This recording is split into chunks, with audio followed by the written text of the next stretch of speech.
pensado que talvez prefira ficar em casa com as crianças e ser mãe. Nossa, essa é nova. Eu sei. Doutora Rostenkowski, desculpa, eu não sabia que tinha voltado. Ah, não voltei sozinha almoçar com a Penny. Você precisa de alguma coisa? Café, água? Não, acho que Café é vamos... uma boa ideia. Gelado com leite de amêndoas. Perfeito. Eu não quero nada. Que estranho, estou longe há tanto tempo e nem sinto falta. Desculpa incomodar, o Dr. Lee soube que você está aqui e quer fazer uma perguntinha. Põe ele na linha. Gerald, tudo bem? Não tá estragando minha pesquisa, né? Tá ligando do carro porque tá dando pra trás bonito. Tá bom, manda por e-mail, eu olho. Ah, desculpa, onde a gente tava? Ah, mas seus filhos não sentem falta do trabalho. Isso.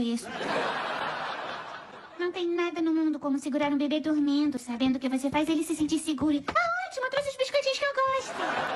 Eu adoraria um biscoito, ele já foi, tá bem.